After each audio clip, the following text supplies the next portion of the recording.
Si vous aimez lire, eh bien vous aurez peut-être plein de bonnes idées avec Bob Garcia qui est juste en face de vous, qui a toujours plein de bonnes idées lecture, notre chroniqueur littéraire. Vous êtes venu avec quelques bouquins à nous présenter aujourd'hui. Avec quoi on commence? La nourriture intellectuelle, donc là c'est une transition toute trouvée. Ah, mais il faut me le dire avant, Bob, il faut m'écrire ça. C'est dit, c'est fait, Margot. Non, aujourd'hui je suis venu avec un super bouquin qui s'appelle Nature en Hauts-de-France, le guide du patrimoine naturel. C'est publié par l'Observatoire de la biodiversité qui se trouve à Bailleul et c'est une rétrospective de toute la biodiversité des Hauts-de-France. C'est un énorme travail, ils ont bossé pendant 2 ans pour réaliser ce livre-là, donc c'est une somme. Et la biodiversité, d'abord ils expliquent en introduction qu'est-ce que c'est. C'est la variété des formes de vie sur Terre, c'est tout. Les animaux, les plantes, etc. Mais ça va bien au-delà, il y a aussi tout un tas de paysages, tout un tas d'endroits qui accueillent la diversité. Donc en gros, dans les 50 premières pages, ils font l'état des lieux sur la biodiversité. Qu'est-ce qu'il y a en Hauts-de-France? Qu'est-ce qui est, menacé aussi par l'homme, enfin en l'occurrence.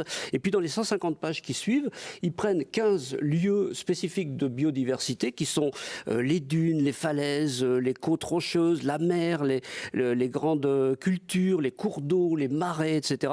Et à chaque fois, ils font un zoom sur un de ces endroits donc de biodiversité pour nous montrer ce qu'il y a dedans. Donc c'est en même temps quelque chose de très pédagogique, c'est destiné au grand public. On apprend énormément de choses là-dessus, sur les oiseaux, toutes les espèces menacées. Qu'est-ce qu'on peut faire aussi, nous, pour les préserver, pour faire attention à tout ça? Et alors, le gâteau sur la cerise, donc la cerise sur le gâteau, c'est plutôt qu'il est gratuit en plus. Donc vous allez à l'observatoire en question de la biodiversité, soit vous allez à Bailleul directement et vous pouvez le récupérer, soit vous envoyez par courrier 7 € et on vous envoie ce beau livre-là par courrier, donc c'est génial. On peut même le télécharger en PDF sur leur site, donc vraiment c'est accessible à tout le monde, quoi. Alors ça aussi, j'ai l'impression qu'il y a peut-être un effet de mode. On parlait de la nourriture, du consommé local, des circuits courts. On a l'impression aussi avec le confinement, tout ça, que les gens se rapprochent de la nature, en tout cas ont envie de se rapprocher de la nature et d'apprendre, justement, on parlait de pédagogie, c'est vraiment dans l'air du temps. C'est exactement ça, mais en plus de ça, j'ai l'impression que le Covid a permis, enfin c'est le côté positif, si on peut trouver un côté positif à cette crise-là sanitaire, c'est que les gens ont eu plus de temps. Donc du coup, ils ont eu plus de temps pour aller chercher, se nourrir sur du commerce de proximité.